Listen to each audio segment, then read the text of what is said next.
Welcome to another Sunday Get Ready With Me episode. I decided to film in the bathroom today because it's been a while since I did this setup. I really like it. Something that I don't even know why I don't do more often. Today I'm being very easy with, my makeup and myself because it's really hot in the UK. It's just so hot. I'm even wearing like a sleeveless dress today because I can't deal. The heat is crazy. But the funniest thing is that I don't think I'm as hot as other people are because I've heard some people complain about the heat. Yes, it's hot, but I think because I grew up in Nigeria, heat isn't insane to me. It's not something that I'm not used to. I think that's why I'm still doing okay. But I'm happy that I have the opportunity to wear a sleeveless dress or not sleeveless, just not a long sleeve. It's just going to be, what do you call a dress that basically doesn't have sleeves, but it's not like an off shoulder? I'll just call it sleeveless for now. You guys are going to see it in the OOTD video. I'm doing this makeup kind of quickly because I'm trying to get it done in like 20 minutes or so.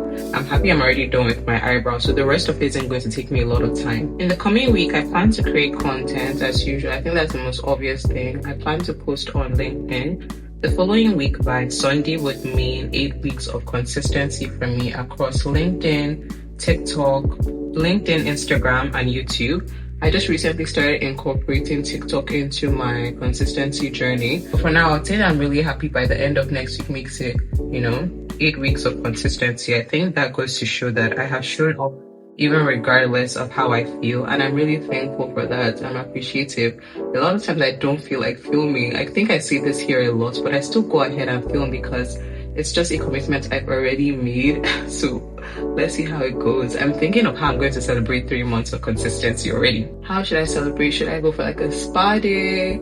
Should I, just go eat out somewhere fancy? I love fancy high-end restaurants. I don't even know. I'm just thinking I need to do something special for 3 months. I need to do something special for 1 year, yes. But like 3 months is just like a milestone because it's like a quarter. I really don't know what to do. I went through my Instagram yesterday and I was able to see a lot of content I had created in the past, and I was just proud of myself. I was really proud of myself for how far I've come. I was proud of myself for not giving up. I was proud of myself for being consistent. Even though it was in bursts, I would notice I was consistent, then I would stop. I was consistent, then I would stop. But I don't plan on doing that this time around because I'm a much more disciplined person now, and I'm someone that has a lot more structure in my life now than I did in previous years. So I genuinely hope to just keep this going consistently. Time for the part where you have to be careful. Mascara. You have to be very careful. I don't even know. Sometimes I feel like mascara never finishes. I don't even know if I should be saying that because I don't want to jinx it. I've had this mascara for quite some time now. Trying my best not to make ugly faces while I do this. Using this lip gloss. Technically done. This is my simple church makeup. This is it. This is the OOTD.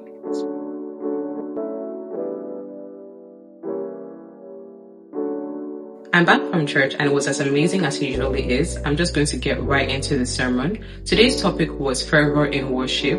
I really realized that this service was so convicting for me because it said so many things that made me really sit down and think. I'm very happy I go to a church that just preaches the word of God, where I can go to church and they speak the truth. Today's sermon talked about how as Christians, we kind of are in a community or society that makes you feel a bit odd for being on fire for God or for being fervent for the Lord.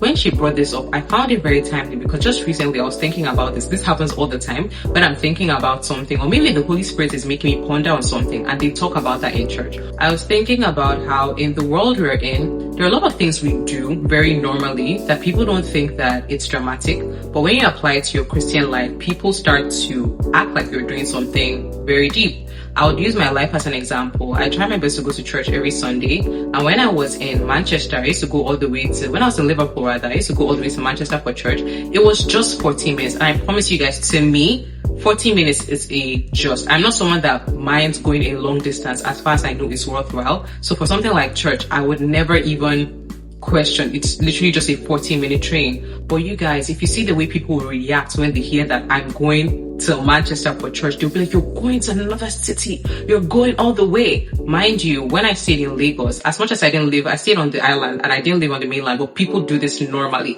People commute to work daily from the island to the mainland, or from the mainland to the island, or even more like greater lengths just for things that are not even spiritual. But when it comes to God, it's more like, you're doing too much. Now that I no longer live in Liverpool, it's the same thing. Oh my goodness, you're coming all the way for church. You're coming all the way for like, what does that even mean? What does that even mean? But if I told you that I was commuting that far for work, you'd probably just say, oh wow, like that's what it has to be, But people have genuinely told me that, oh, if I were you, I would have changed my church or something like that. It's still the same way that I just think that,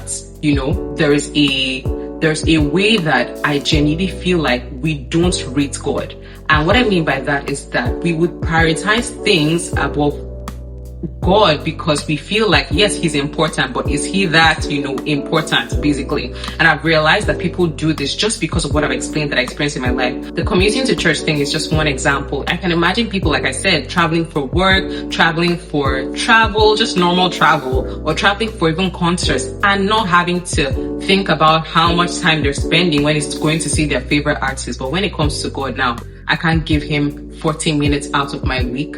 It makes absolutely no sense to me. Why can't I take one day out of the week? Mind you, I'm not going to church every day. I'm going one day out of the week, and there's this like dramatic reaction. Oh, you're doing so much. It makes me realize and think to myself, where is the bar for how we treat our relationship with God? Where is the bar for what kind of commitment we think we should be giving to God? And why do we think that other things are more deserving of our attention, and I would say deserving of our worship? One thing that was heavily emphasized in this sermon is that worship first started with surrender and sacrifice. I realized that the more I want to love God and incorporate him into my life, there needs to be a wholehearted devotion and surrender to him as Lord over my life.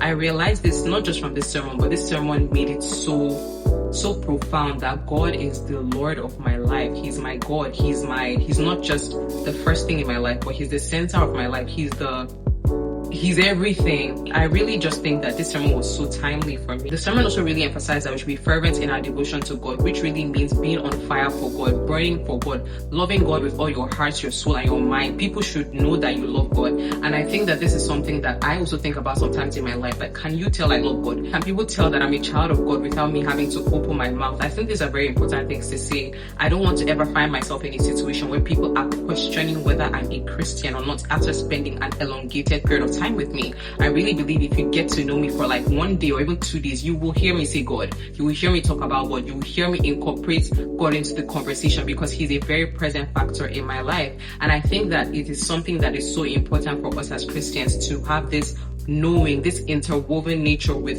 God in our lives, that he's not just this element. He's very present. He's a spirit and he's with us and he's the anchor of our lives. I want it just to be that.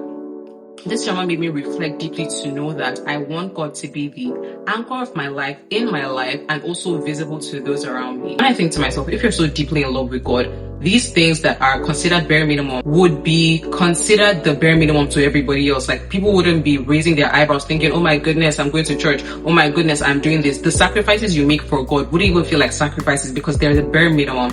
I really do think that when you start serving God with that wholehearted devotion and start seeing God as your all and seeing him as Lord of your life, you would naturally start to feel like, what can you even do for him? How much more can you go for him? There was part of the sermon that was titled, How to Ensure You're Living a Fully Surrendered Life. The first point was that you need to settle that God is Lord over your life and you need to settle his lordship over your life. I realize this is so important. God has to be Lord of all. He needs to be Lord over everything I do. Oh my goodness, it is so convicting to me because, like I told you guys, I'm a planaholic. I do so many things, but realizing that God is God, he's my Lord. I'm not just this person that does everything and does every single thing I want to do. There's someone I need to consult with before I take decisions because he's the Lord of my life. The second point was that you need to remove every rival because God must be the first in your heart.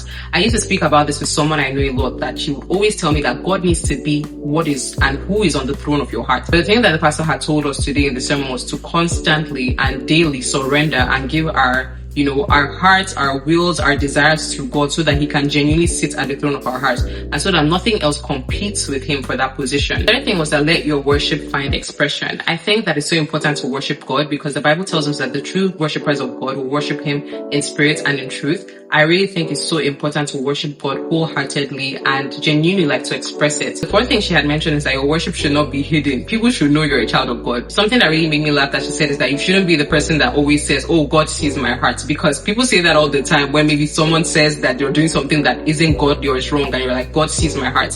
You shouldn't be that person. You should be the person that someone can see you and clearly be like, this one is a child of God. This is a child of God. Someone should see you and think that you value your relationship with God, just even based off your outing mere appearance. I really thank God because everything I learned in service today was amazing. It was in line with things I've been reflecting on, and I hope it really impacts someone else here today. See you guys on Wednesday.